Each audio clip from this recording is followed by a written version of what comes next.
We're going to begin.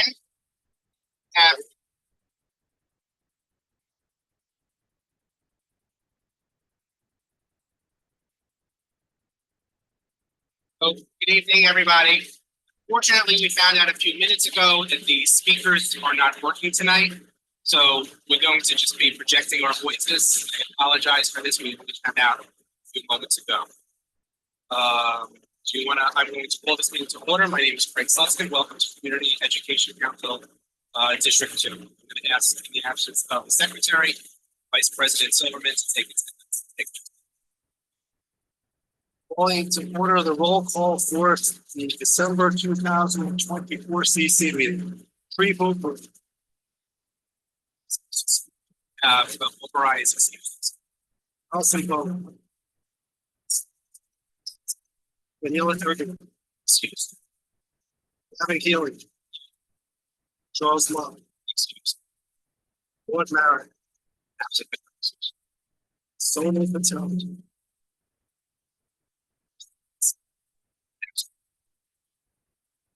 Oh, that was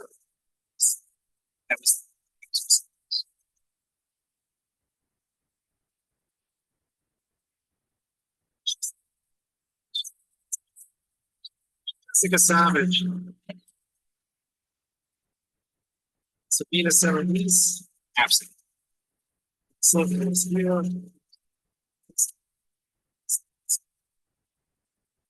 Sarah.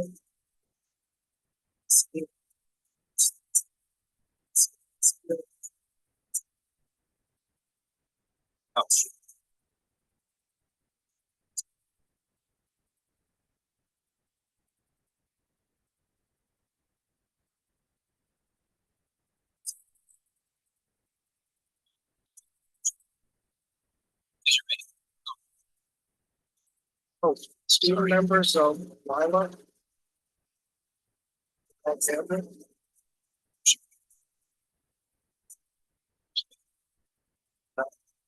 Okay, thank you.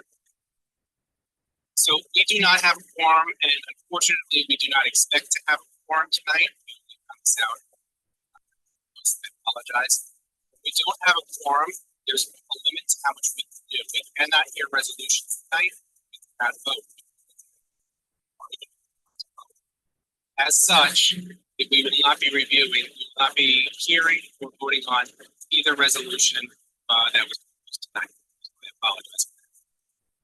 We will have a public session. We will have the report of the president. We will have the report of the community district superintendent. Because so many people are absent, the presentation of the school construction authority will happen in January. Let me back up a step. Can you hear me in the back? Because I need to know if I'm projecting well enough. Okay, I need to project. Okay. Is this better? Is this better? Okay. Keep me honest if I start going down. I have a lot of sleep last night. Just keep me honest if you don't hear me. We do have microphones on the stage. That is for the folks on the Zoom. Trying to upgrade our technology a little bit. So we're going to try this out and hopefully we can keep the Zoom folks on Zoom. Will tell us what we're doing. Please vote with Solomon Patel. So 7. Majority of the council. It's going to count by law. That's okay. So I'm going to start off this meeting, as I do each meeting, by asking for civility for one another and respect towards each other. We all have a very diverse set of opinions, and that's okay. At the last meeting, we again had an outburst of profanity, and there were also unfortunate moments where folks got physical. I would ask that we refrain from that. Not only is it beneath all of us and the example we want to set to our kids, but it's also important to remember that we have students in this meeting and potentially students watching us from home. Last meeting, several students came to speak about the CECD resolution and other issues pertaining to their kids. Unfortunately, they felt physically unsafe to be in this space. We can't have it. Nobody should feel physically unsafe to be in this space. You may not like what another person says, but we should at least have the respect enough to let them say it. This is a public meeting. Anyone can speak, and as we know, many people have. You don't have to agree or even listen to the other people, but everyone does have a right to speak their mind on issues that are important to them. I will also ask that comments in the chat be kept respectful as well. Over the last few meetings, we've noticed some vicious back and forth, and that shouldn't happen either. If it continues, we will reserve the right to shut off the chat function.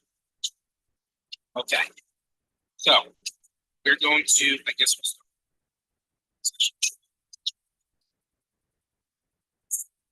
Okay, I'm going to do we're going to start off with the president's report. I'm going to keep it brief this evening. I had the pleasure of attending this month's school spotlight at 75 Morton, our middle school in the West Village.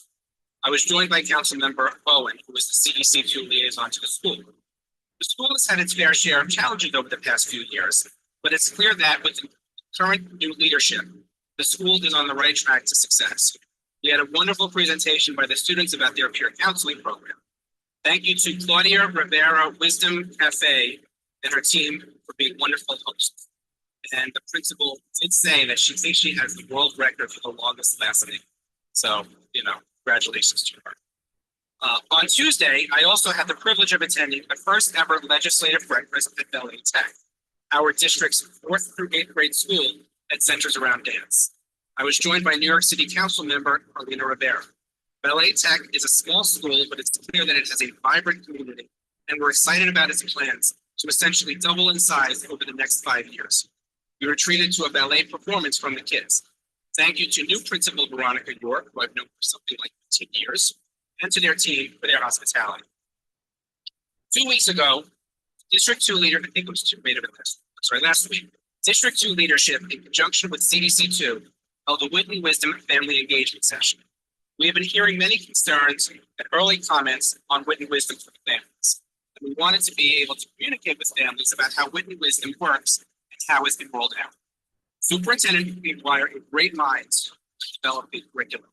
Were clear and gave good overviews and details, but I think what was most impactful for me were the various principals and teachers that gave real-world examples of how the program works. There's clearly more work to do, as this is the first year of our district's full rollout, but we'll get there. There are 2 more sessions scheduled, and the next one is Friday, January 20th at 9 a.m. These are on Zoom. They're virtual, but they are recorded. We will get them. We will get the one from last week up on the CDC website. They'll probably be on the District 2 website as well. I just have to get the URL. Superintendent. Tonight, the panel for educational policy is voting on the CECD contract. That's the contract, specialized high schools test for Stuyvesant, Bronx Science, and 6 others. Last month, this city council passed a resolution urging the PEP to vote to approve the contract. Since then, we've received a significant number of emails, I think about 200, to the PEP that CEC2 was copied on, urging the passage of this contract. Meeting started 10 minutes ago. I don't know when they're hearing it, so some dates that I wanted to bring up for everyone to keep in mind. Middle school application deadline is Friday, December 20th. That's this Friday. Kindergarten applications are now open, and the deadline is January 24th. This includes general kindergarten programs as well as kindergarten G&T programs. Offers are released on or about April 2nd. Pre-K and pre-K applications will open January 15th and close on February 28th. Offers released on or about May 20th. G&T applications for grades 1 and 4 will open up in late April. As we get closer, we'll talk more about that. The application election will open in January. There will be emails sent out with further details from the New York Public Schools. With that, I'd like to wish everyone a happy and safe holiday season.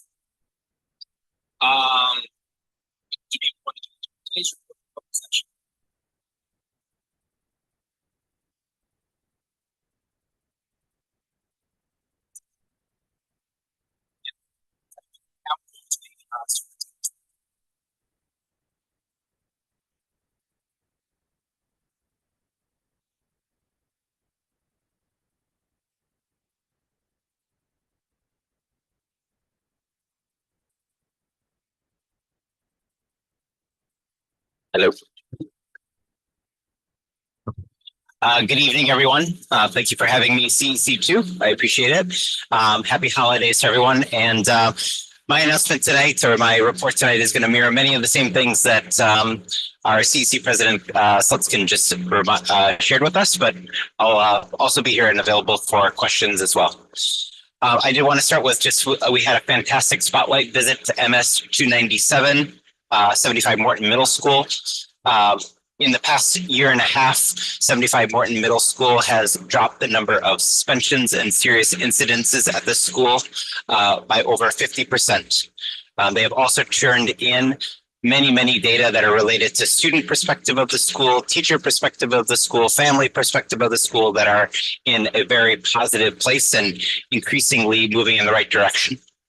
So thank you again to the staff and team over at 75 Morton Middle School. They had two areas that they really wanted to focus on. One was school culture, and the other was how it is that the principal is developing grade teams to help to improve the school overall. We have our next school spotlight visit coming up in January, and that will be held on January 16th at Lab Middle School. I know that Principal Adams and her team are busy preparing for that day, and everybody's invited. I also want to congratulate the Clinton School that was accepted into the middle years program of the International Baccalaureate program. I met today with Principal John Levin. An exciting thing about being accepted as a middle years program school is that there will be continuity from 6th through 12th grade. There will be continuity around building language, building culture, appreciation for critical thinking, and innovation. The school is working to make sure that there is calibration amongst exams, portfolios, and projects across the school in grades 6 through 12. So we're really excited about that as a new offering here in District 2. As President Slutskin mentioned, we held our first New York City Reads Wit and Wisdom Parent Workshop last Friday. We were joined by teachers and principals from PS 183, PS 42, PS 130, and they just did a fantastic job of sharing their work with us in the school. We're very thankful that they are able to provide this on the ground opportunity, and we're looking forward to additional steps, including many school-based offerings. Our schools are looking to open up their buildings even more to allow families opportunity to see the work in action.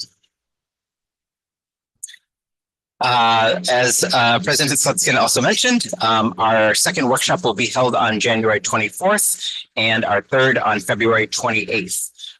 We are going to make sure that we get that recording to the CEC so that they can put it up on their website. We'll have it on our District 2 website as well, so they can check out what we offered last Friday.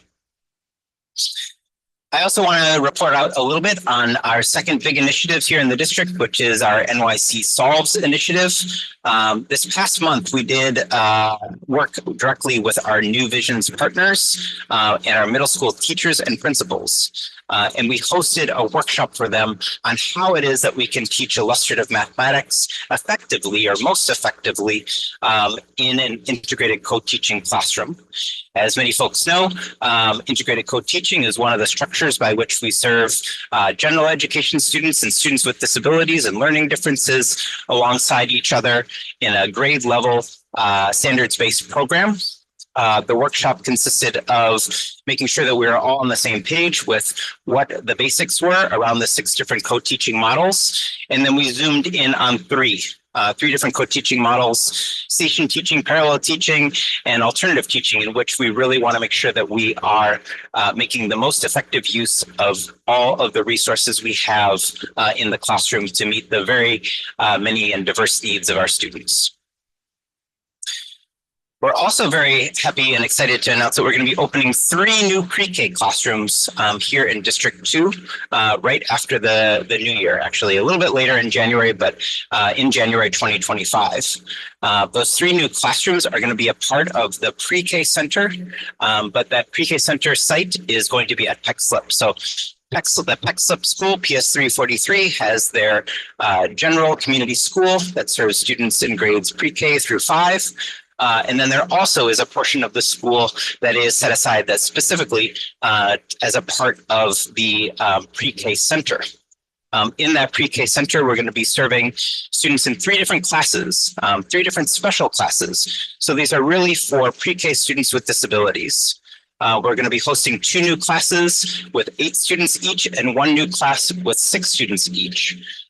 In both of these classrooms, there will be a teacher and there will be 2 teaching assistants working alongside the students.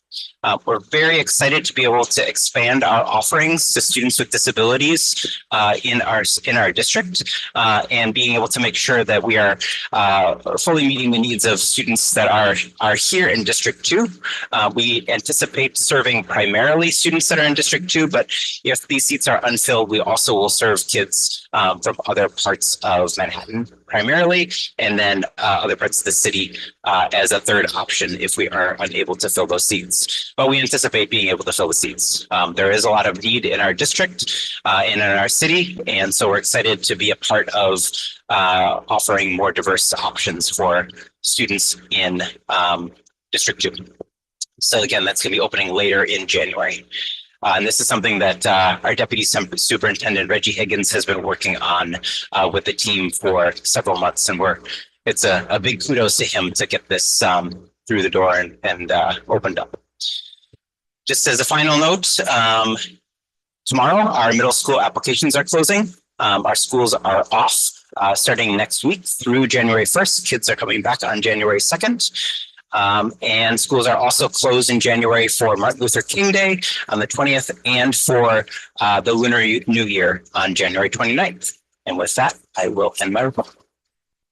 Thank you. Are there any questions from the council? I have probably go first.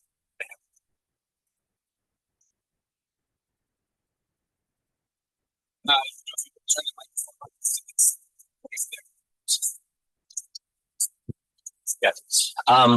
So my question is, at the last meeting, I had asked about the about students with disabilities who have busing mandated on their IEPs, and because you had, sorry, can people in the back hear me?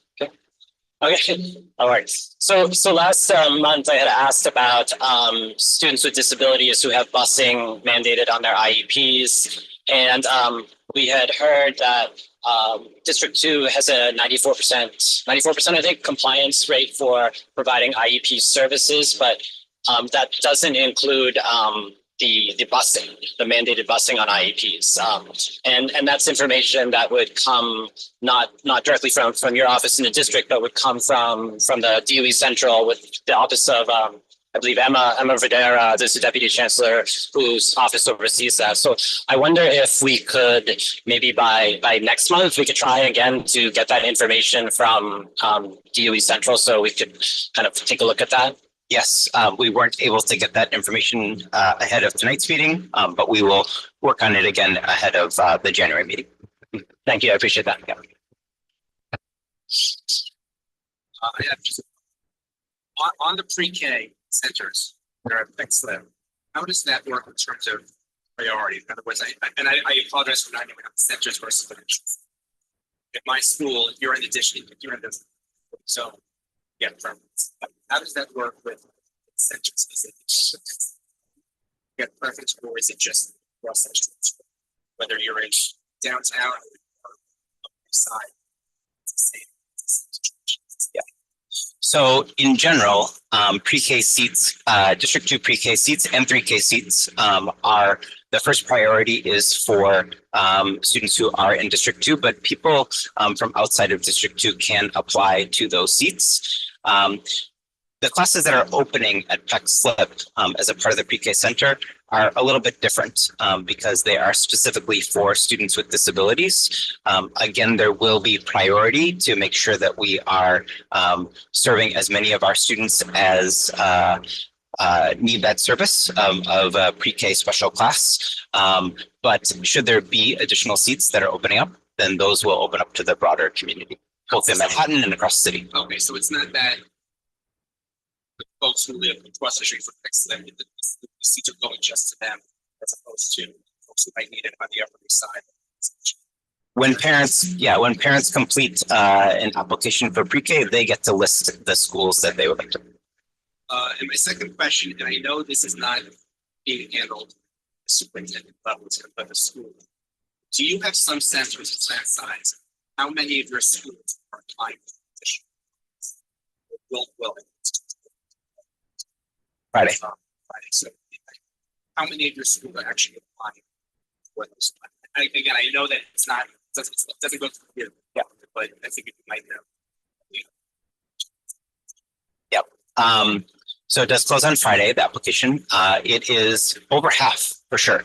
I would guess closer to 30 of our schools that are applying for the funding to be able to come into compliance with the reduced class size bill. Yep. Just as a note on that, there is the application requires schools to maintain the number of students that they're currently serving. They can't put forth a plan that reduces the number of students that they are currently serving in their building. They are trying to repurpose space in order to continue to serve for next year the same number of students that they are currently serving. Right, otherwise wouldn't it? Yeah, but I just want to make sure that people are aware that we're not sending kids to schools other than their zone school or the schools that they're currently attending for next year. The middle school. I know it's he's talking about different ways. Accomplish this. Teachers can have their own dedicated classrooms out the shared classroom, but it'll work out. Is this happening? No. In fact, I would guess that there are fewer middle schools, a proportion of middle schools that are applying for this funding. I would guess that it is more elementary schools. And I think that part of the reason for that is that the enrollment projection is a little more constant because it relies on the zone from which kids are living rather than a choice process. And so it's a little bit trickier in middle school. But some of our middle schools are applying, and we've had conversations with some of our schools because we want to make sure that while they may be putting forth a strong application and that they are listening to and meeting the needs of their community, that they are not doing too much to create a real difference in the kind of programming that they're offering in the building.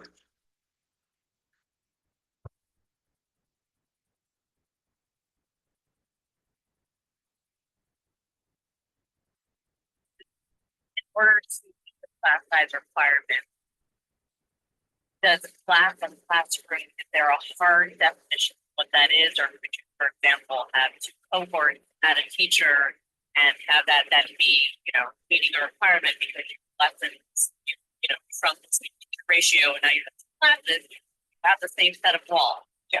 Is there the possibility or the space for that up here?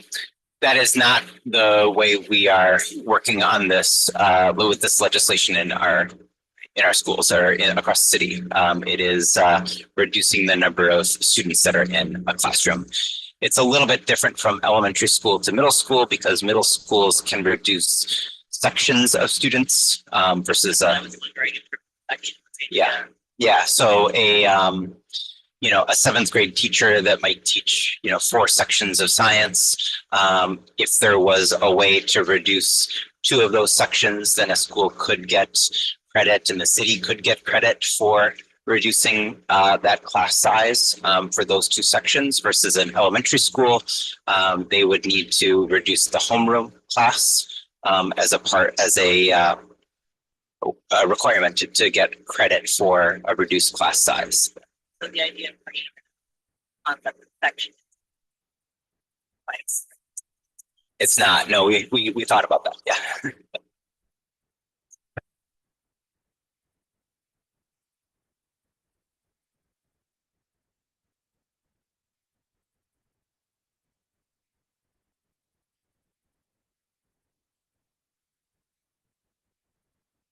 Yeah, that's a great question. Sure. Yep. Yeah, no, it's a good question. The question was, is there, one thing I just want to note is that the 3 classes going in at PECSLIP are pre-K special education classes. So all of the students are students with disabilities. There is a model by which we do something kind of similar to ICT, where there's general education and special education students in pre-K, but these three classes are not that service. There is not sibling priority for this group, but an interesting question that I don't know the answer to, I'll find out for you, is if students, would there be sibling priority that would go along with students who are the next year or this January participating in the pre-K classes? Would their siblings who might be rising up have priority for either those programs or for the community school? That I don't know. I know that if you live in the zone, then you have that priority, but this is something that might be helpful to people to find out, especially if they're coming from outside of the district. And if you live in District 1 and you have a child who's in the pre-K program and you want both of your kids in the same building, that makes a whole lot of sense. So could you have your child who lives in District 1 who's not a part of these special programs join the kindergarten class in the Peck Slip Community School? It's a good question, and I can find that out. Yep. Do you know what the plans are for future or additional seats? Is this it? Whether it's special education, whether it's general education, we have a sense as to how many more we may be getting over school year 25, school year 26, and what is the what is the gap between what we need and what we have? Yeah. In our district. I'm smiling at our deputy superintendents here because this is a conversation we just had, and we are always trying to get more 3K and pre-K seats in the district. We don't know yet, but anything that would impact that is a concern. Is the gap? How many seats do you think we're short? Yeah, I don't know for sure. I do know that the additional seats helped a lot this fall, of course, but I don't know if it met all the need. Other questions from the council? Okay, thank you. I would if I could. There are certain things I have control over and certain things I unfortunately do not. The air conditioning is not one of them. Okay, thank you. We have the speaker sign up and see how many people we have.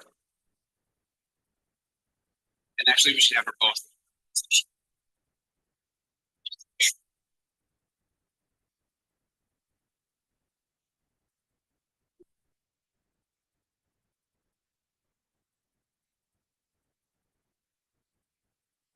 We're just gonna wait to see how many people have this session.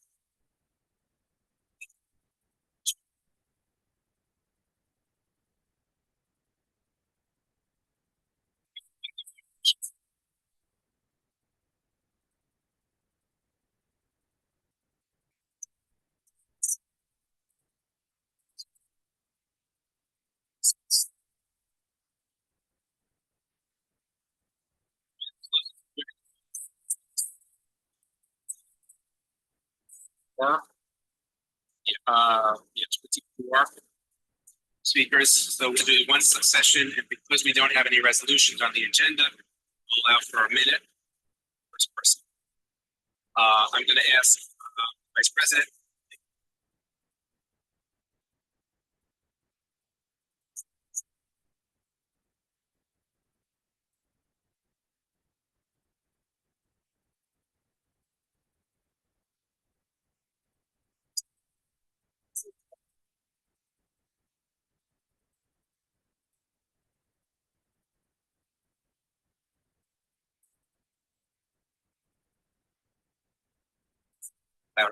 Sorry.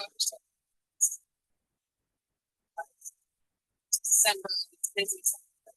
So, yeah, it's-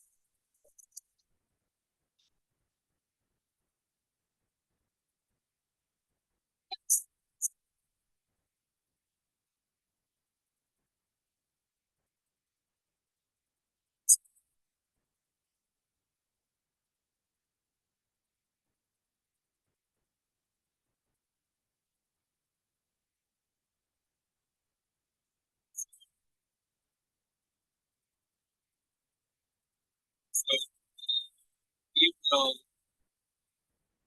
do 2 minutes. Do 2 minutes. Yes. This, do, do you want to continue?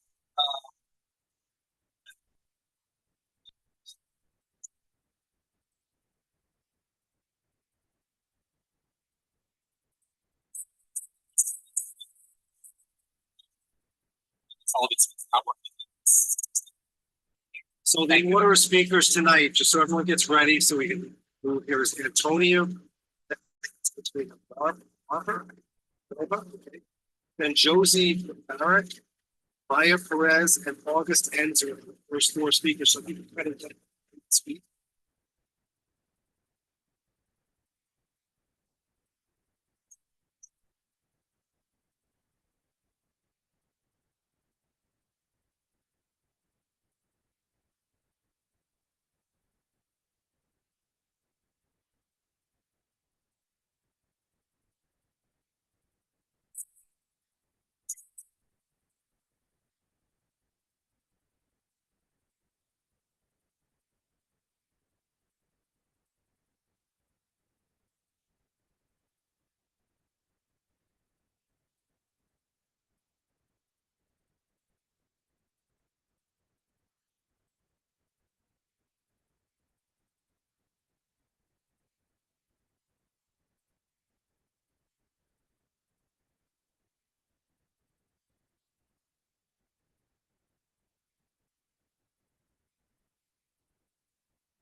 So sorry about that.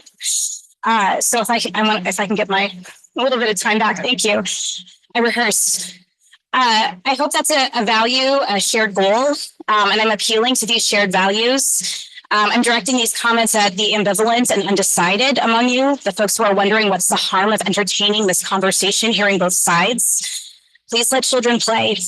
We are talking about elementary and middle school kids having unfettered access to the rights that were granted to them in 2017 after significant research, care, community input, and that are grounded in best practices of every major child and family serving professional body in the US. And I brought some resources and reading to share.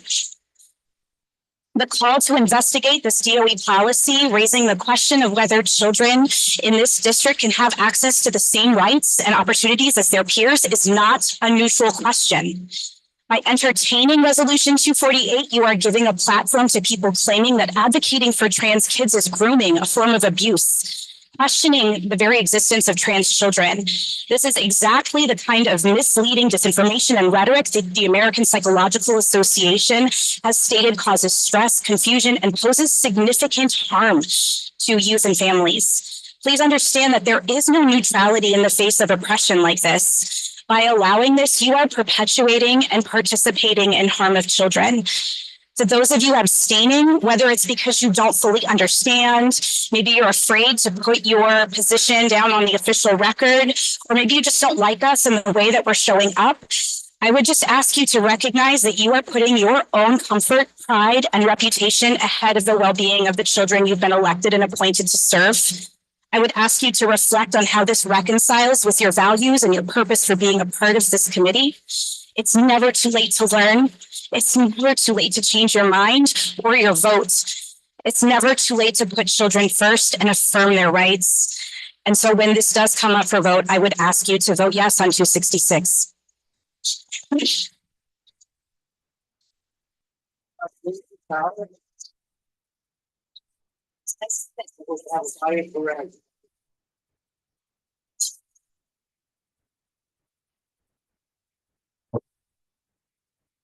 It should already be on. Yeah. Hi, I'm Josie, and I'm calling for the council members to rescind Resolution 248. I've worked with youth as an athletics coach, and I myself am a trans woman. I can say working with kids has been one of the most enjoyable things I've ever done. Even when you're really, really exhausted and the kids just want to keep playing, it's still such an honor, and I feel so grateful just to be a part of their lives, even in a really small way.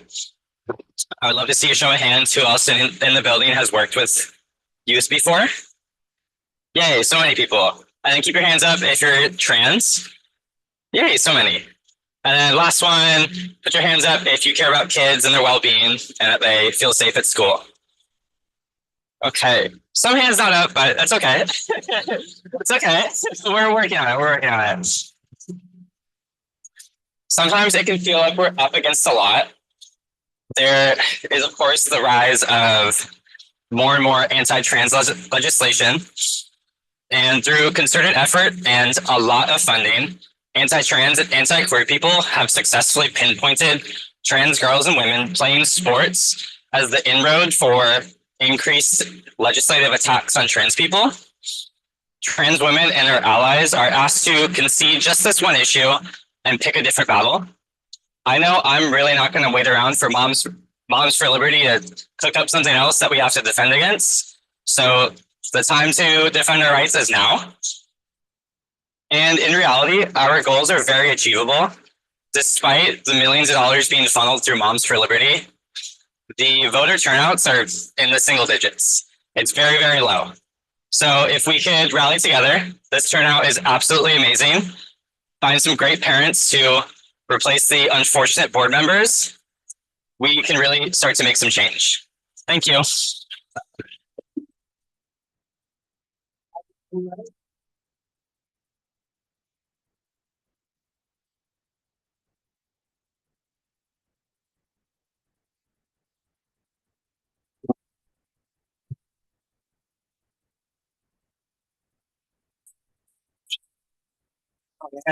Gotcha. Hello, council members. I have a few things to say about resolution 266. It suggests in resolution 266 that it's insulting to coaches to suggest that they wouldn't be able to maintain fairness in sports if trans identifying boys were allowed to play in girls sports. That suggestion isn't an insult, it's reality. No matter the changes we make to policy or the intentions of these coaches to maintain fairness, there are things that coaches cannot control, like the advantages biological boys have over girls. No matter the sterilizing hormones we give the prepubescent boys, these differences like bone density and muscle mass will always have a major impact on the single on sports. The right to single sex spaces, especially in sports, is not optional. It's necessary to preserve the safety and fairness of all students. According to what the infamous ACLU lawyer Chase Rangino said during a recent Supreme Court hearing, a person who is trans can later identify with their biological sex. If being trans is immutable, then creating permanent policies to be inclusive to a temporary identity makes no sense. During a previous meeting, a council member said something extremely troubling for someone who is supposed to be a leader, that all opinions do not deserve respect. What message is that sending to the girls of New York who do not want boys in their spaces in sports? The message is to ignore your instincts, create new boundaries, and be silent if you disagree with your spaces and rights being trampled. Ironically, this is a message from the same side that told everyone just a few years ago to believe and listen to all women. I guess that rule doesn't apply to women's boundaries in the face of trans-identifying men. It's also extremely intellectually dishonest to claim that we've heard all voices. As Councilwoman Montmary mentioned in previous meetings, people who want to attend and have been deterred from attending these meetings due to disrespectful theatrics occurred in this past meetings. But I'm here to tell you, it's a new day. We will not be silenced into submission. No? At the end of the day, this reality drama has a little more than 1 month left till it comes to an end. With the new government coming into place, it wouldn't matter what resolutions its council members attempt to push. It will be a day of reckoning for those who consistently have supported the attack on girls' sports. It's never too late to do the right thing. Go, girl.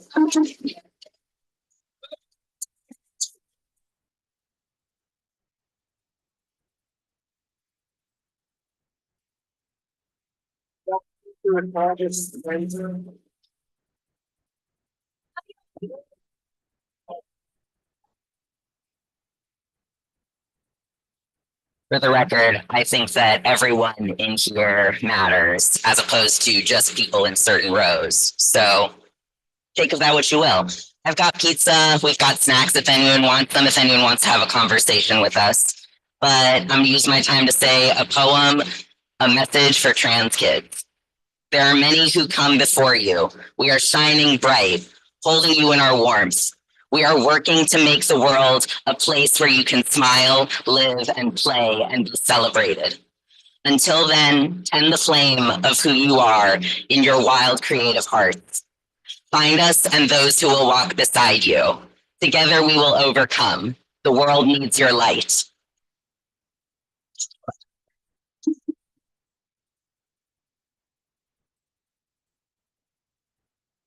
Rice. Rice. Rice.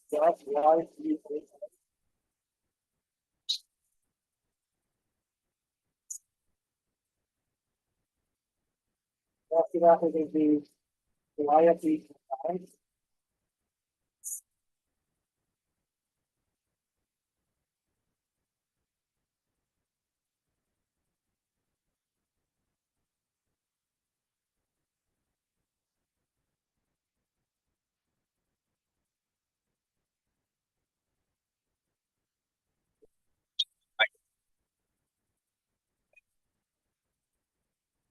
I'm Rice and I go to Stuyvesant High School and I'm a sophomore.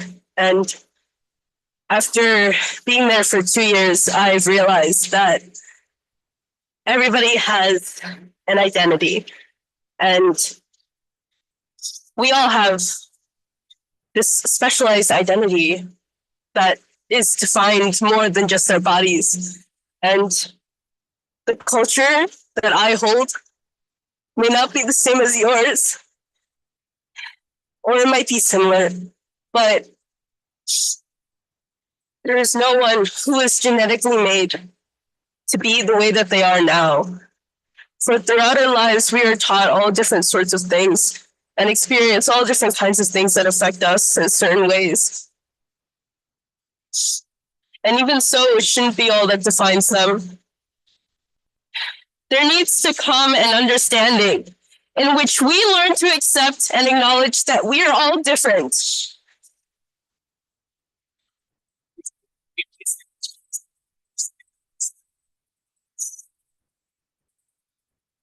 To acknowledge that we are all different and to understand that everybody's wishes deserve to be heard, including ours. What is your excuse for denying rights that we have and deserve as a human right to be ourselves? Thank you.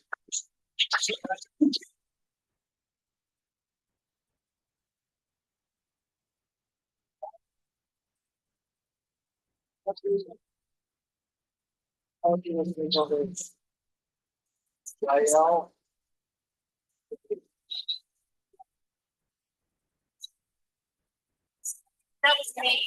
I screwed it up, but yes. I'll own that. Yeah.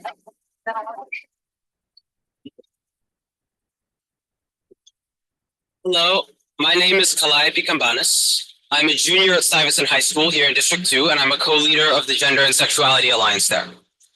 And I'm really no different from any other Psy kid. I try to manage the impossible triad we ought to deal with: the sleep, grades, and my social life. I spend my free time with my friends, chatting and doing work in the hallway. I'm in the choir. We just had our concert last Friday. And in that class, I have a wonderful, open, and accepting community. I take all the APs I can, and I cry when I don't get an A+. I do well for a while, I break down, I get myself up again, just like any of my classmates do. My goals aren't any different from theirs.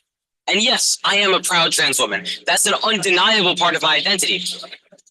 But I'm not in high school so I can cheat at sports or creep on cis people. I'm here for the same reason as the other 3,200 students I attend school alongside: to learn and to thrive. And it's only thanks to the DOE's gender inclusive policies that I have been able to do that.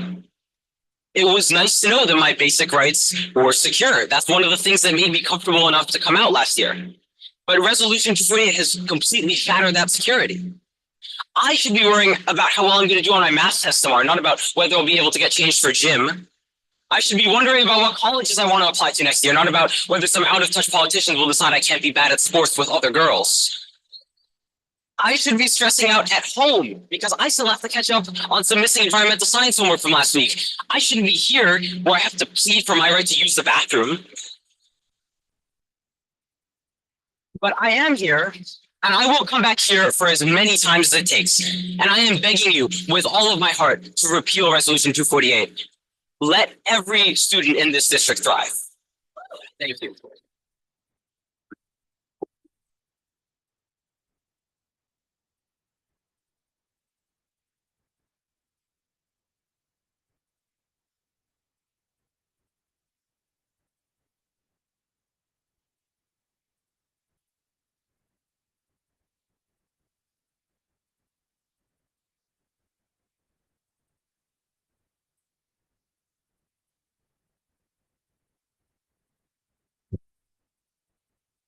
Good evening, board members of District 2.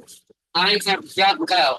Yael. It's a Hebrew name. I know it's hard for you, but I'm a Jew. And we're going to do this on the way we Jews do. We're going to argue and we're going to reason. So that's where I'm going to start. That being said, I'm a born New Yorker, raised here all my life, and I'm a child of first generation immigrants escaping the USSR. I'm also an Orthodox Jewish woman, a trans woman. I am complex. I contain multitudes, and Baruch Hashem, I am proud to be so. Today I stand before you, an early high school graduate, a lifelong student of the Torah, and someone who speaks 5 languages, and that Resolution 248 is wholly anti-Semitic, not just transphobic. It is my first amendment to religious right as a Jewish woman to express my gender. The Mishnah mentions 6 migdalim, platforms for genders. That is something that you might struggle with, being that many of you are not Jewish, right? And that you may have not known this, that it is my right to be who I am. The second thing is in the Shulchan Aruch, Rabbi Karo, Zichrono Lebracha, discusses how in the past life, a woman who was infertile had the soul of a man who was a proper scholar and reincarnated into her body. Yes, we Jews too believe in reincarnation. We too believe that a soul can have more than one purpose. This is the foundation of my argument. Although before you I am religious, I wasn't always. I was raised secular, attending public school in Southern Brooklyn, an immigrant community. I was showing signs of advanced learning capacity at an early age, but I was relentlessly bullied and blamed for it. This was despite the city's zero tolerance policy.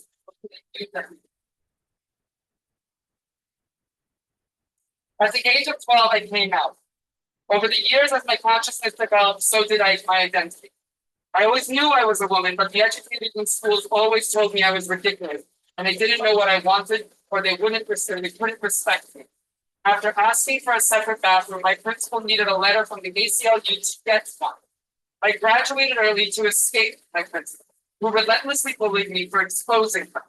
In my 11 years in public school education, no queer teacher groomed me. But one cis straight male had done so to a classmate. Matter of fact, it happened 3 times in 5 years. This is to show you that you can deny us our opportunities and we will still thrive. Like the pogroms that tried to kill my ancestors, we Jews will survive this. And for the transphobes who spoke, those who enable us, I bless you with the same blessing the Rabbi gave the Tsar, but I will add to it. May Adonai bless you and keep you far, far away from us trans people. And if you don't, may the wrath of God get you. And I ask for all the trans people to stand up. And for me to, for all the trans children to bow your heads. I will bless you. No, this is my 20 minutes. You know, we give you a you don't have the time to when you swear all that. You know, I don't know, say all the levels, so you get wrong. You see, I don't know, right now, the left of my hands, I want to say no. Time is up. Thank you. Show yourself back and so right.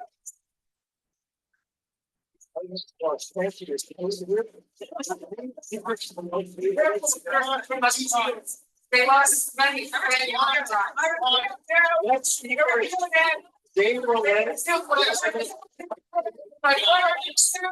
Okay. Thank you. We're gonna move on. Sharon, Jerry was last. What's it not, Jerry? Are you walking at it? After Jay, we have Shannon. And after Shannon, we have Larry.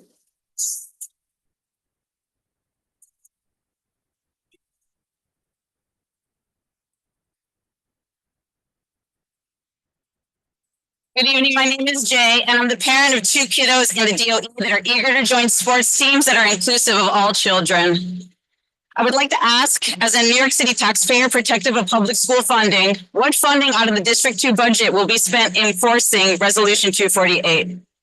If it won't be rescinded, I would like to ask the council to publicly outline, please, for its constituents, how funds will be diverted to pay the educators who will be tasked with investigating the gender and biological sex of students signing up for sports teams at schools. As a parent who has watched budget cuts and the extracurricular activities available at my child's school last year, I consider it an outrage that your district has passed a policy that would require it to spend taxpayer time investigating children's gender or biological sex. When I try to understand the nitty gritty of the enforcement of 248, it gets very creepy and disconcerting. I expect my children's teachers to be paid to prepare lessons, to support students' academic and social emotional needs, to expand their expertise in professional development alongside running clubs and sports. Who are you tasking to enforce Resolution 248? Have you accounted for the budgeting of their labor? Your council is now prepared to instruct the educators in your district to spend time and money on this? Or will the resolution depend on accusations based on perceived gender identity? Have you enacted a resolution that relies on the volunteer service hours of bullies? And who do you think those bullies will come for? Just the trans children? I hope your board is more than a monthly megaphone for hateful ideologies, because it seems you've decided to deduct time from educator duties to perform gender and biological sex investigations. If that's not upsetting enough, let's consider the incredible number of hours we witness educators spend helping families submit emergency blue cards to the middle school applications that are due this week. It's immense. Are you ready for a public response to District 2 educator time being reallocated to gather documentation for the purpose of restricting some children from participation in public programming at their own schools? The enforcement of Resolution 248 will require the policing of children's bodies, all District 2 children's bodies. What if instead we rescind 248 next month and spend that time and money on something else like education? Thank you.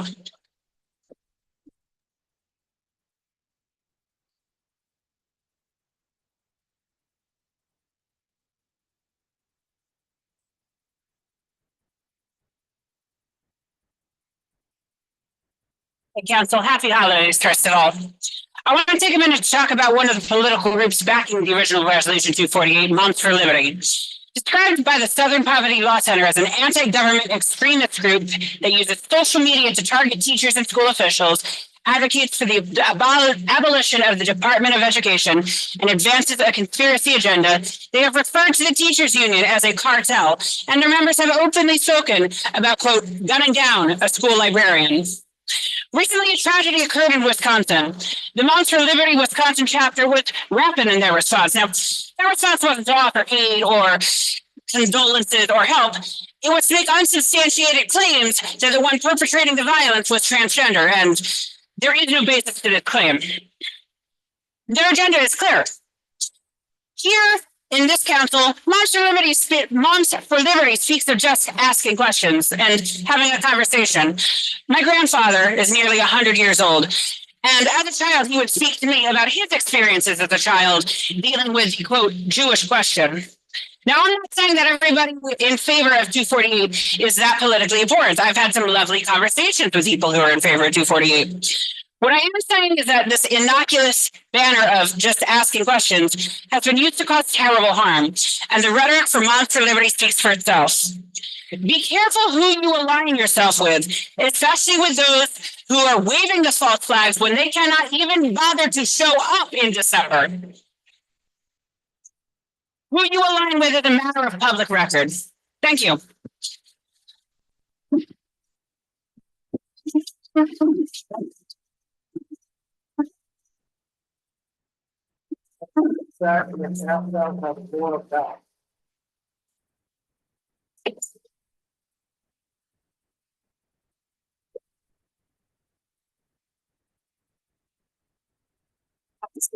Yeah, just for the folks. That's all right. Hi. I believe everyone in this room cares about New York City students. Everyone in this room. We all care about the most vulnerable among them. Those who don't fit in, who get bullied, effeminate males, masculine girls, autistic, traumatized, socially awkward, sensitive, and anxious. So what's the question here? How do we protect vulnerable children and teens like this? Do we protect them? Do we protect them by pretending they're not the sex they are? By pretending a boy is a girl or a girl is a boy? Do we protect them by assuring them that their healthy bodies are all right and that they need to use chemicals and surgery to fix them? Do we protect teenage boys by putting them on sports teams with teenage girls? Maybe we protect vulnerable kids by accepting and loving them just as they are, by being honest with them, by telling effeminate boys, masculine girls, and quirky teens they don't need to change their ways. They can express themselves however they like, but they remain the sex they are, and there's nothing wrong with that. They don't need chemicals and surgeries to alter their appearance. Some of you think it's wrong to question whether boys who believe they're girls should participate in competitive sports on girls' teams. Hold on. Sorry. Excuse me. We're gonna give her the same respect that we gave to everybody else. We're gonna give her the same respect. Sorry, I got. Okay. We're gonna give her the same respect that we gave you. Okay, no. We're not gonna do that. And there are students in this room. There are students in this room. Please have respect for that. There's at least one student that I know, a young student who's listening at home. Please respect that. Some of you think it's wrong to question whether boys who believe they're girls should participate in competitive sports on girls' teams. I can't. I think it's wrong to chemically and surgically castrate healthy boys, split open their penises and turn them into faux vaginas to fill healthy girls' bodies with steroids, shove off their breasts, and sew a chunk of their forearm flesh onto their genitalia. I think it's wrong to tell vulnerable youth.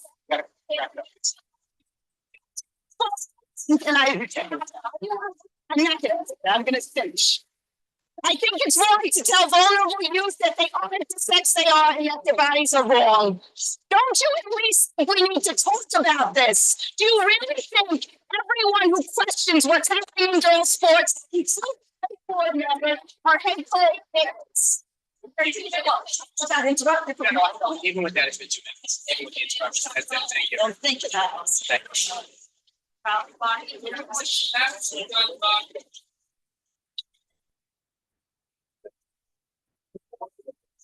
Liz, we got Karen. Yes, she's Karen. Okay.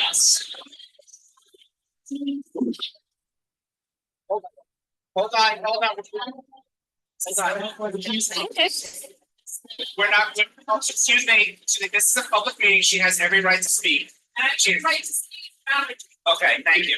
She has every right to speak without interruption. I said the same thing for other people. Everybody has the right to speak. You may not like it, but you don't have to pay attention to her, but we have to let her speak. Please. I didn't really have anything prepared. I just wanted to say thank you again for passing resolution 248. I know it can be very difficult to do the right thing and stick with it. And I feel so terrible that there are so many parents that come to these meetings and feel like they aren't safe to speak out. To those parents, I say, please come find me if you can. I'm sorry that you have to deal with this, and I'm trying to organize ways that you can get around that. That's all.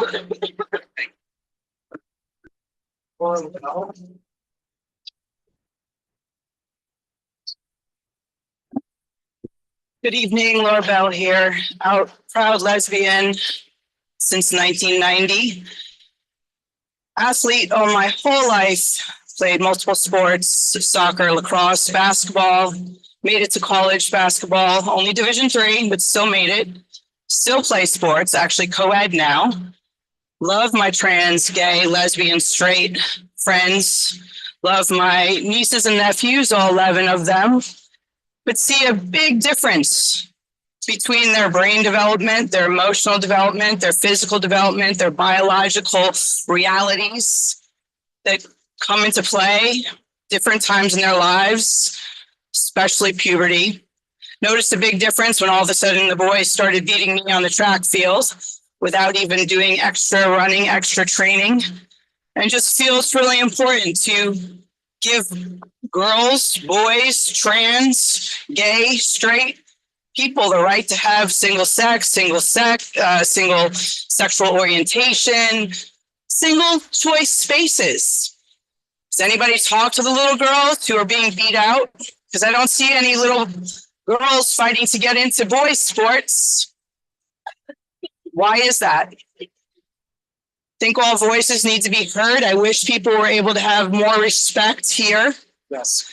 Wish people were able to have conversations. Think it's important to see all sides. I'm all for co-ed sports. I'm playing co-ed sports now. I run a team of co-ed people, including trans and non-binary. But I still think it's important to have the option to have the other. And I've never seen anybody of trans not having the same rights as non-trans in the school districts here and other states where my nieces and nephews attend. Everybody's allowed to go to the bathroom. There's never any problem with that. There's bathrooms everywhere. So I just want to encourage people up here to listen to their common sense, pay attention to science, pay attention to reality, pay attention to delusions, pay attention to mental health. Thank you.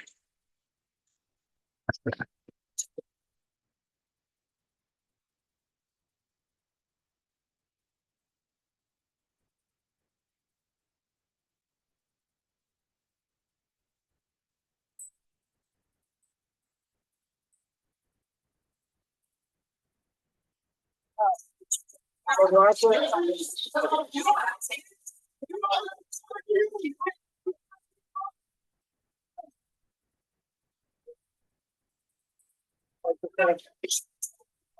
you, our District 2 leadership. Thank you for that. Okay, our next speaker is going to be Amarada Medina Seabright.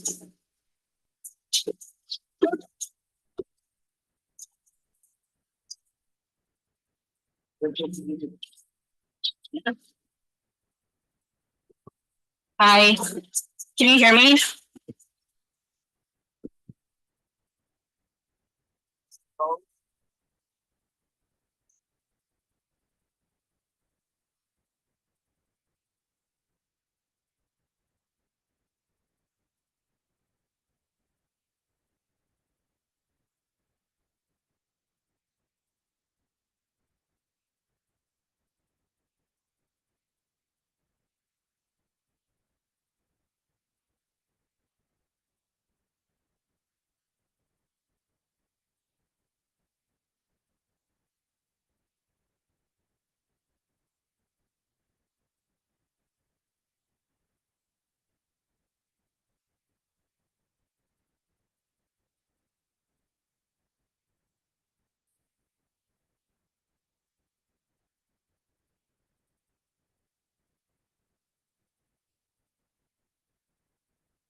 Put it on. It's on. Not really.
(248) is just a resolution to start the conversation. Well, this is my response. I was there when Chase Trangio said we'll keep coming back month after month with more people. We did, and we will. He's no longer coming here as he's got a fight in DC, but here we are. And when they come for me, when I'm not here anymore, we will keep coming back. We all know the playbook. It starts with a sports ban and tumbles forward just asking questions about problems that aren't there, behind skewed speakers lists to blockers, behind closed speakers lists, bathroom bans, behind closed doors, barreling and fumbling towards erasures. But we will keep showing up.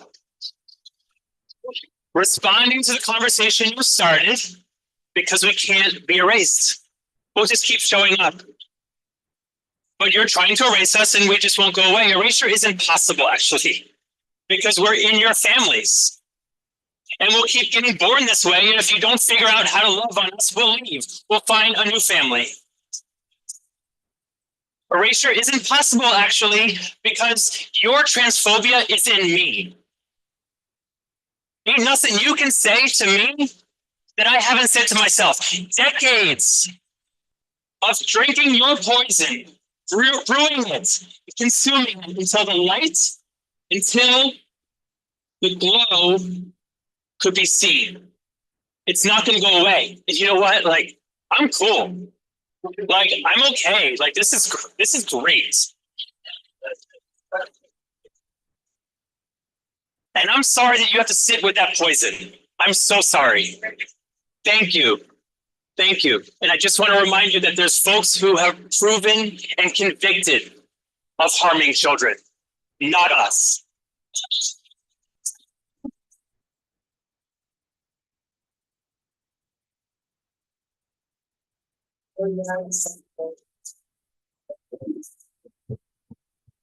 Hello, council members. Hi, everyone. My name is Olivia Blake. I serve on the board of Transformative Schools, and I'm a mother of three. And, you know, I'm really grateful for what Lucille just said, because I want to remind us why we keep showing up. Because 50% of trans youth last year considered suicide, and 20% attempted it. And I want to remind us why that is. Because as a trans woman, I can speak to this. It has to do with feeling excluded. Because like everywhere we turn, we are excluded systematically in our schools, in housing, in healthcare, in every conceivable category in our society is set up to exclude us. And so to feel that as a youth is incredibly crushing. Trans students deserve to belong. They deserve the camaraderie and learning how to work as a team that comes with being on sports teams. Social emotional learning is a critical aspect of the work we do in educating our students. And this resolution is just institutionalized bullying. And it's antithetical to the social emotional goals of educating our students. So I'd ask for you to resend 248, and I'll see y'all next month.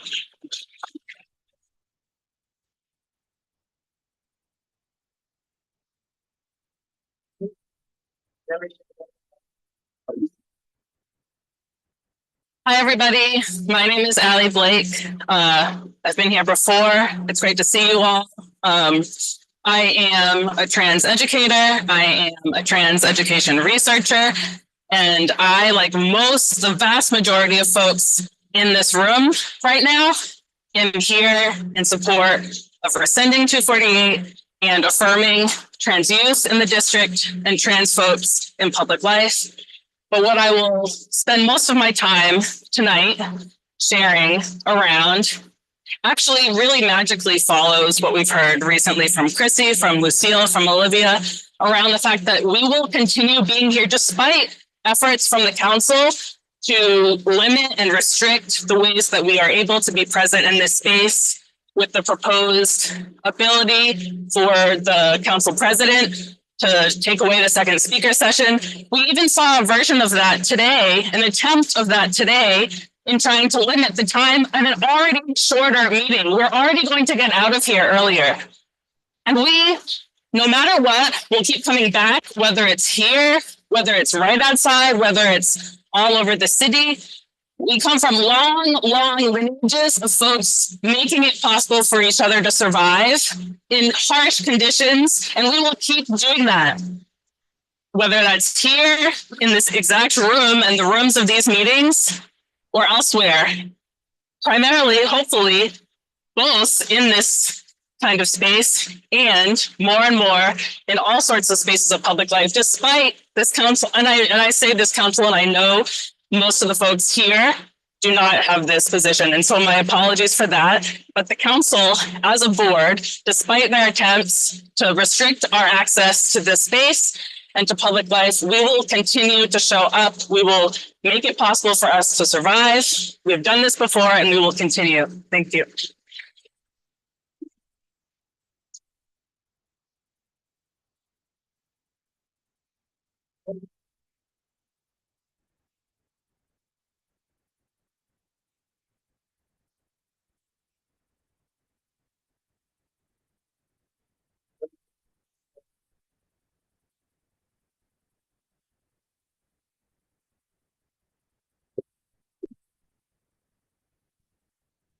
All right, sorry to break up the party. I'm gonna change the subject a little bit.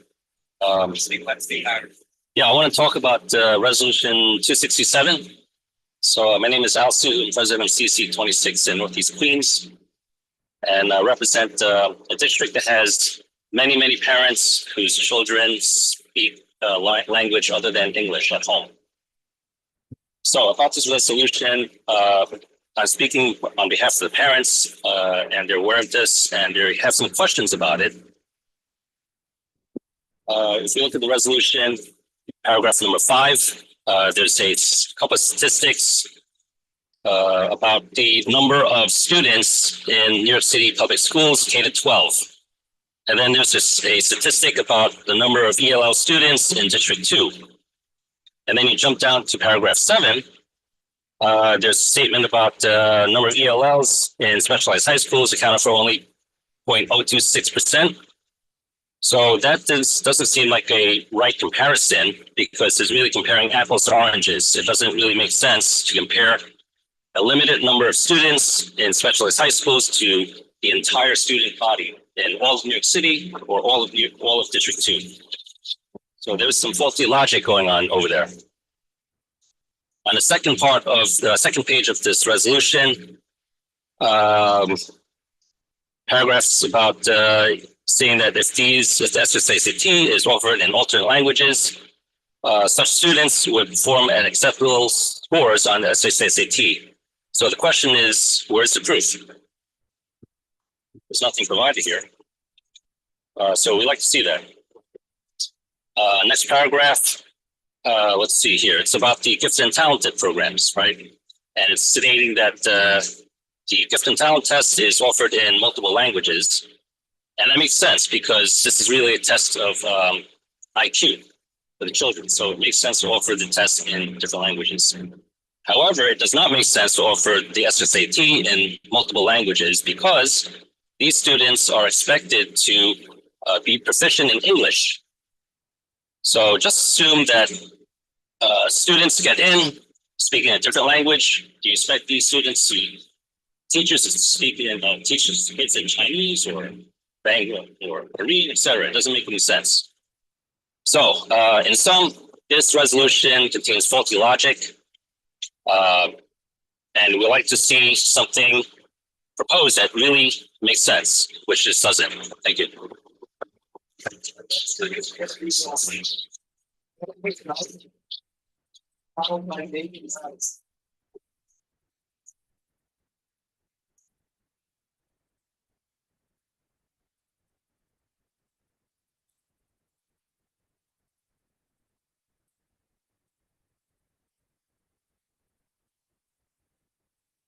Hi, my name is Jennifer Dykes. I'm a teacher at the Clinton School, which is a District 2 6 through 12 school. I'm here just to affirm my support for Resolution 266 and repudiating Resolution 248. I don't really have anything prepared or anything else to say besides to say that I think that this is a resolution that is detrimental to students in my school, detrimental to students that I see on a regular basis. And it's something that I'm sort of very disappointed to know is happening in District 2. Thank you.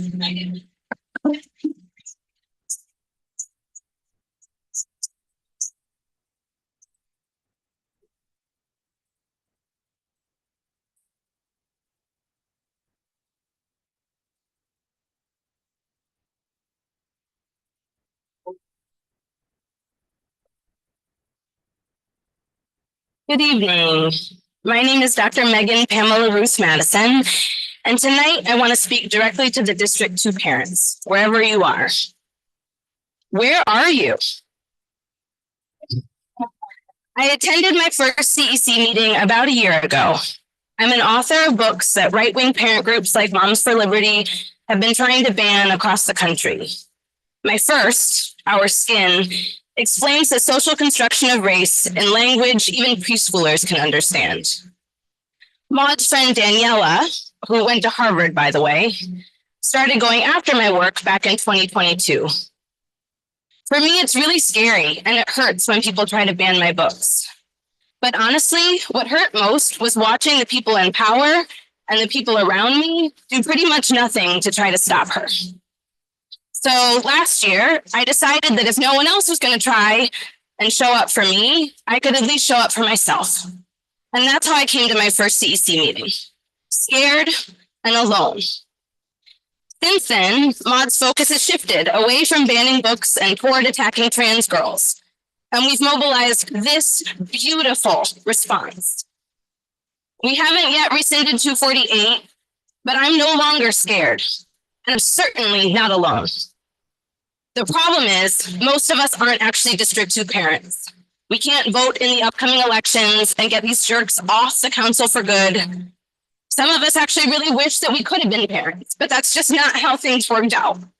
We're just the kind of people who show up for other people's kids because we know that all the kids are our kids and we're responsible for one another. So District 2 parents, wherever you are, I need you to know that we need you here. In this moment, when we have attacks on trans kids across the country, from the Capitol, it's important that trans kids know that somebody cares, that someone is trying to help, and we need you to be that someone. Trans kids belong here exactly as they are, and we need to hear it from you.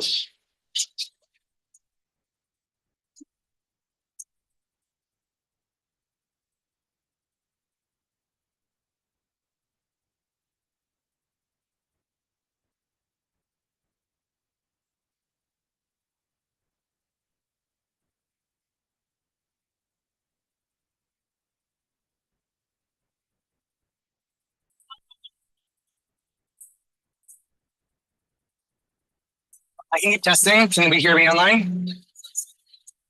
Can we hear me online? Some people were switching, speakers were switching down.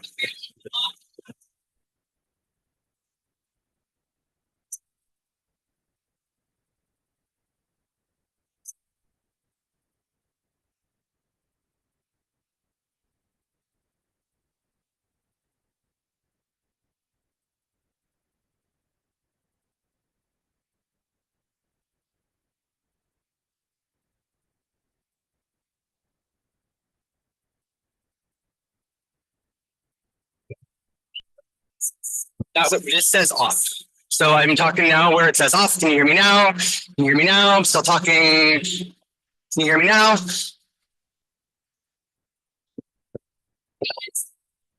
Oh, I'm on now. We can hear me now. Yeah, cool. Good evening, everybody. Thank you.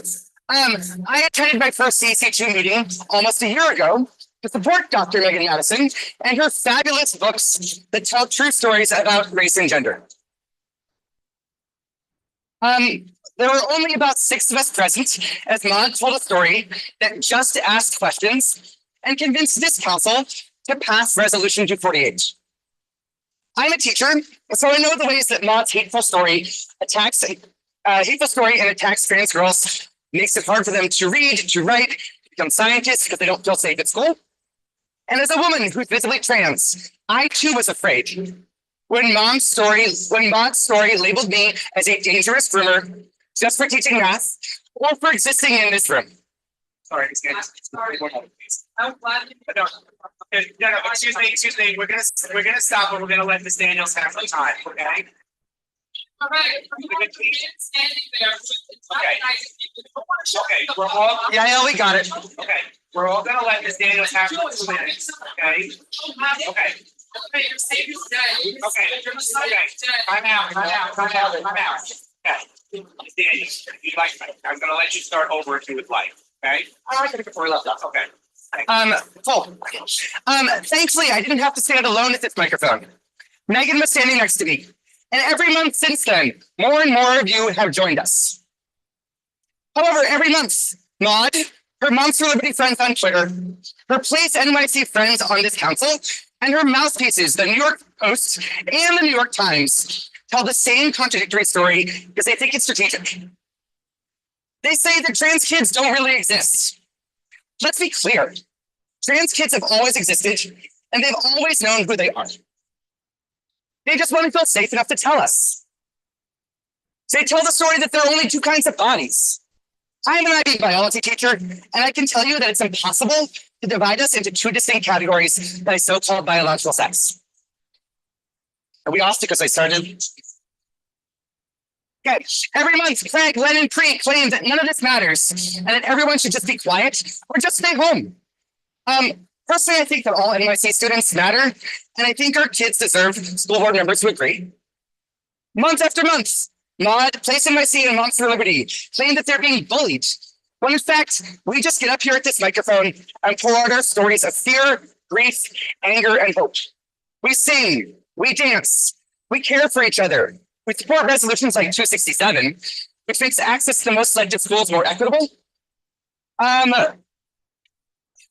In fact, got a bunch more parts to her story, but I will stop for now and say, and in fact, Maud and her friends didn't even bother showing up tonight. Is that the way that leaders who care about kids act? It's time for us to start telling a new story. A story where people who care about kids and community organizers organize together.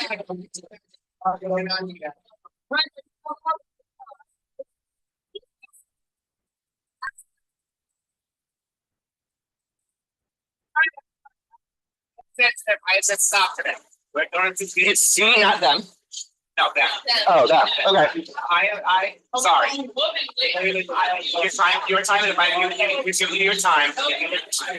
We've stopped it like 4 times. That was another thing. Okay. Here's what I got, people.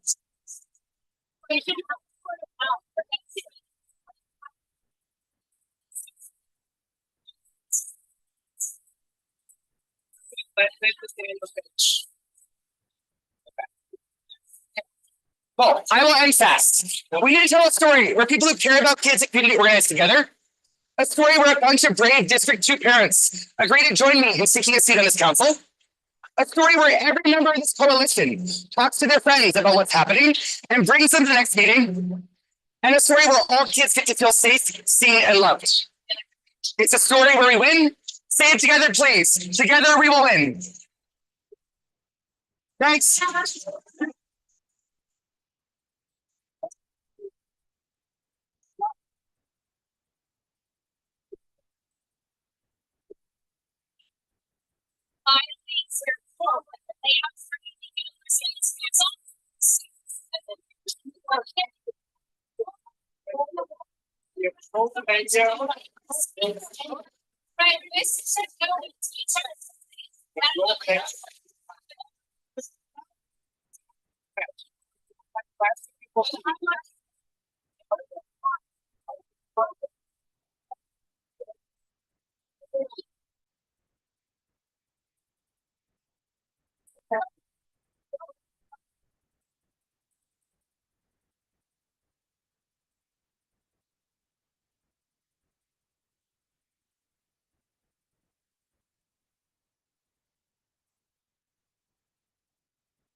You're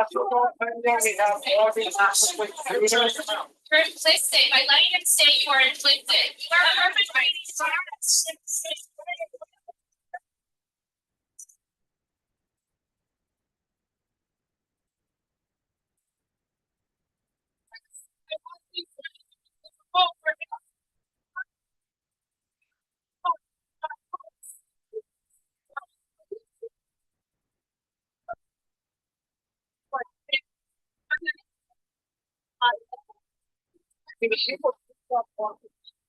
I'd like to hear roll call. Can we just take like a breath? Can everyone just like breathe in? Okay. It's not Miss Pena. Breathe out. Not. That's how this resolution is opening the door to transphobia. It's happening right here in this room.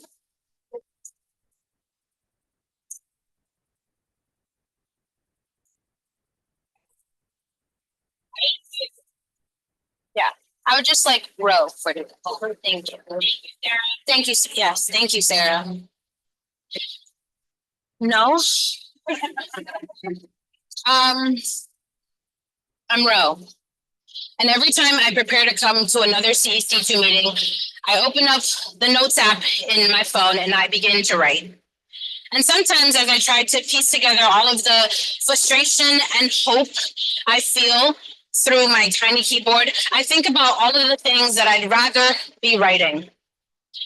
You see, my notes app used to be filled with incomplete grocery lists, ideas for new children's books, potential names for a puppy I do not own, but one day.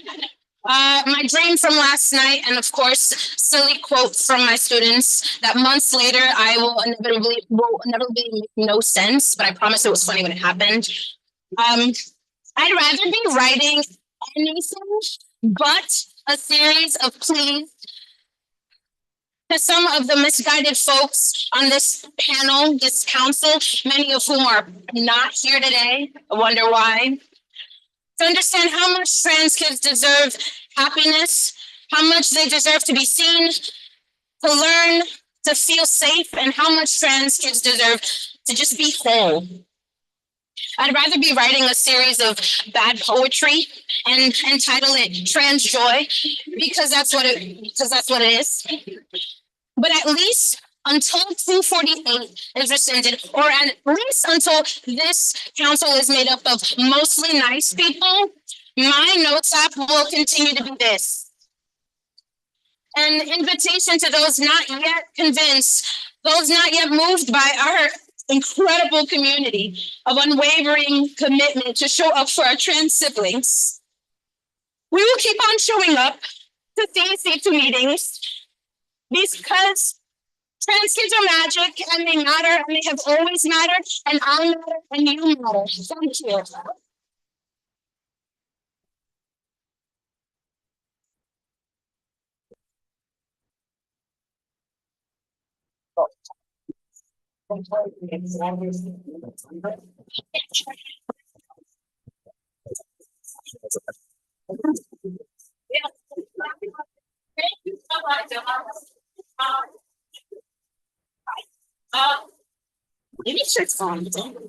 All right, everyone can hear me? All right, so if my brain's all soggy and laggy, it's because unfortunately I have leukemia and I decided to raw dog it without chemo, so my brain's gonna messed up. I don't want to curse for the kids. And speaking of my diagnosis, it made me realize how short life is, and you never know how fast your children can be taken from you. Children get diagnosed with things far worse than I have every day, and I have very little time left, both on this mic and in my life. And so it makes me think that if there's anything children deserve, it's a safe space while they're still alive. They deserve a school that is accepting, promotes their self-actualization, their autonomy, their humanity, whether they're trans or cis or whatever, and a safe space to express themselves, whether it be in sports, in the classroom, after school, and on school board meetings. And I believe that resolution, I'm sorry, again, brain fog because of leukemia. That's what happens if you don't do chemo. Because of resolution 238, it makes them feel as though they don't have a voice and they don't have a space in the schools that their parents' tax dollars pay for them to go to. And no child deserves that. You don't know how fast your kids can be taken from you. And so you need to appreciate them while they're still here. And everyone's children deserves everything. Your children, the children that I might have had, the children that you have, they deserve everything, including a place to play, equal opportunity access to wonderful high schools such as Stuyvesant. We're by Stuyvesant Rex. Love y'all. And I just wanted to say that we should promote all equality-based resolutions and demote resolutions that promote bigotry, including resolutions such as Resolution 238. That's all I have to say, because again, leukemia brain fog is really getting to me. I'm really sorry.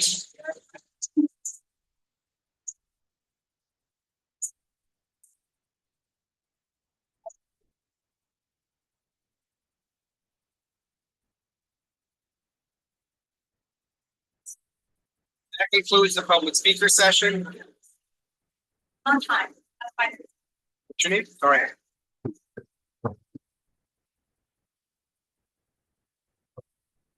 Maybe you sign this piece. It's fine. It's possible you sign the sign and sheet, not the speaker. It's fine. Go ahead. Nobody else is doing it. Hi, my name is Sarah Medina Camasholi. My pronouns are she, hers. I'm an attorney. I work on children's rights in New York City, and I'm an assistant professor of law, of constitutional law, and education law. Double click on everything my friends shared here today. What I would like to bring to your attention, though, is that there are a couple issues of procedural injustice that you should look into as CEC board members. The first is that there was disparate treatment here of transgender women. Cis women were allowed to come up to the mic and talk about genital mutilation and other violent forms of sexual misconduct. Secondly, the people in the group here were allowed to make allegations against people that under tort law in New York, please make eye contact with me while I'm speaking so I know you're listening, are forms of slander and libel. I suggest that the record show that this board allowed decorum to be unwieldy with one group and not another along the lines of sex. The second thing I would like to share is that we have two wonderful young people here. You're both young people, yes? Okay, great. And I would like to say that it is an enormous miscarriage of justice that there are 8 people sitting before us here. We are talking about a youth issue voted on by adult cisgender people who do not attend schools. And yet you are very concerned about reviewing the gender of a child tennis player, but you are not concerned with reviewing the democratic processes here on your CEC. Please use some of the time and money and intellectual capacity that I know that each and every one of you, regardless of how conservative or progressive you are, has to think about self-determination, autonomy, and local government in a moment where our federal government is questioning if you should even exist. Please take a moment and think and provide to them the voting rights and the power on this board that you have, because soon enough, you're going to lose it too. Thank you.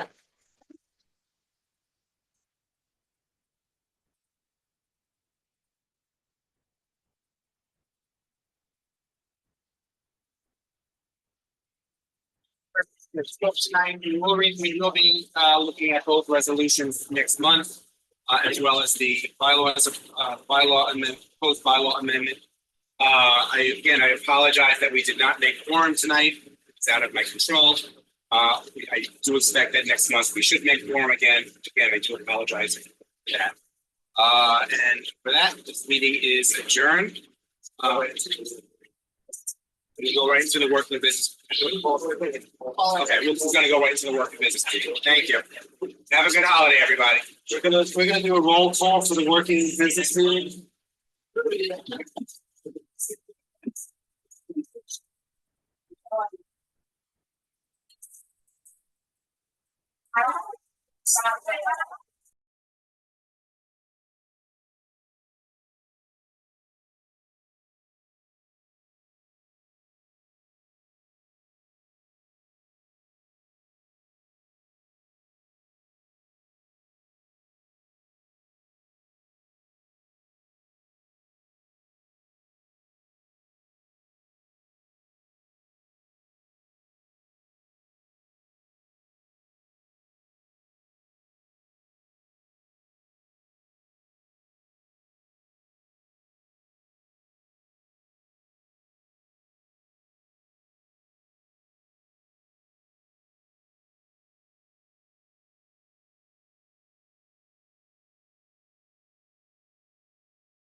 We're gonna call the working business meeting to order. We're starting.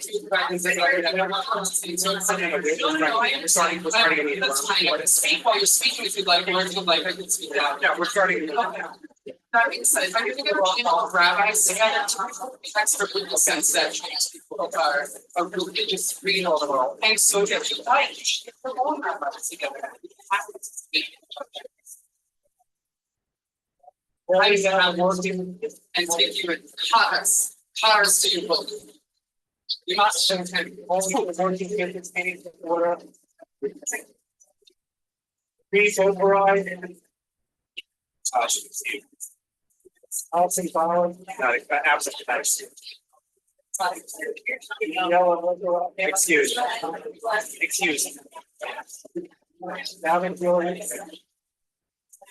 Charles Love, excuse. Both married, absent.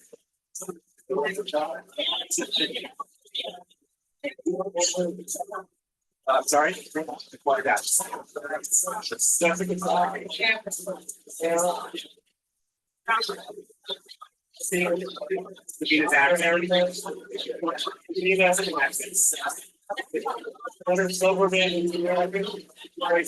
and here. You don't have a form. Hello, actually, members. I want. Yeah, that's it. Well, we don't use that much. I don't worry about that. Yeah. Okay.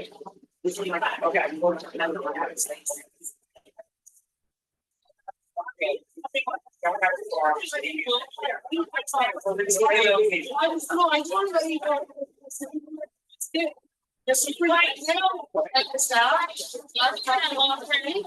I feel everything is here. And he was outside. And so I went up to the house and hey, you allow us to tell me he doesn't want to work with you. He said he's ashamed. It's the first thing we all right. You just sat there. It's thank you. Thank you. I hope you're ashamed. Thank you. We're you can't say you have no control. Okay. You were not even cheating. One was out there being a adult. Being a better example of being a dog.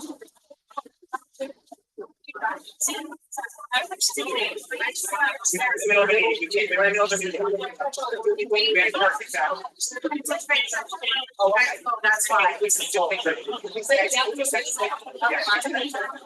I would just say,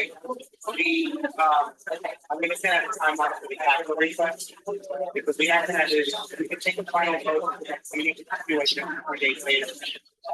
What I will do is I'll send out the if I just send their requests in, and we'll do a big tour ranking of that fellowship.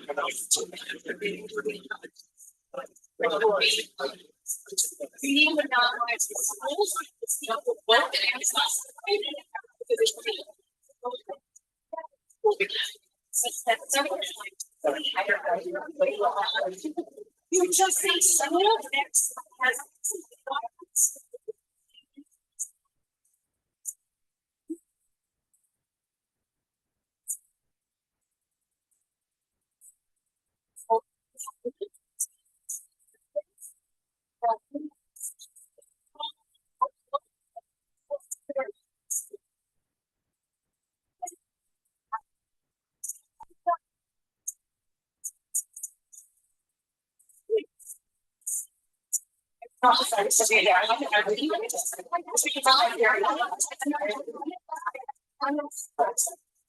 It's just exactly not to know numbers. We didn't just say that I'm not going to say that.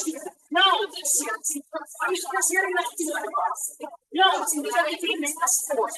Take it from one. Okay, I'm not ever seeing this.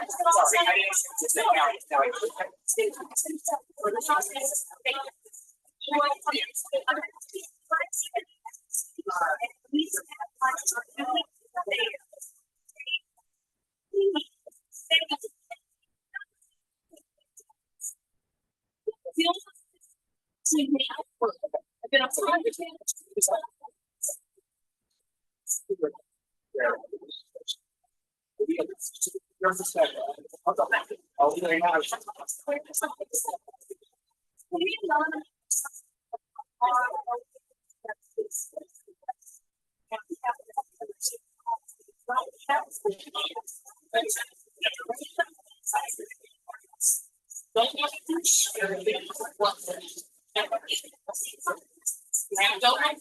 don't know the answer. I will ask. I'm almost sure that I want to make sure that I can try not to say these names. Y'all go to high school? As somebody who works in a high school and tries to encourage students to get involved, it's not too radical. Yes, and literal bylaws. It doesn't count. It doesn't count. So we talk like here. We can't solve it until. Okay. This is what I'm talking.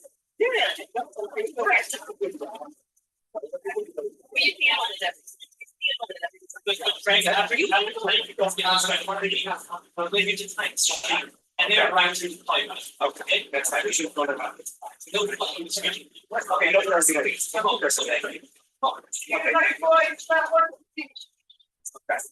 Okay, no, so I'm gonna adjourn, the,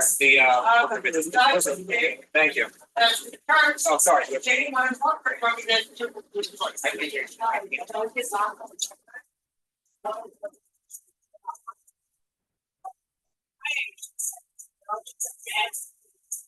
My understanding is, and my understanding is, I'm really waiting. For all the college, whatever. You want to hear?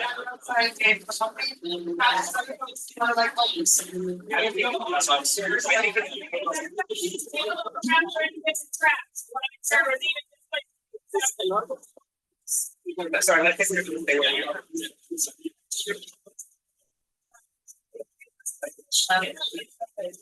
I'm gonna go back to the restaurant. No, that's fine. Yeah, it's not free.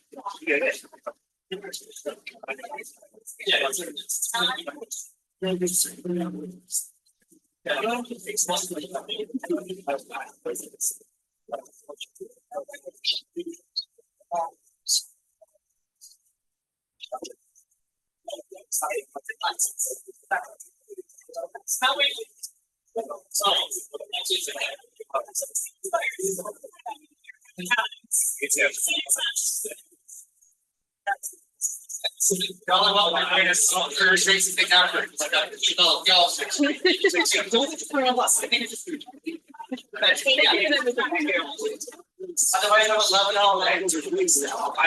I'm adjourning the meeting.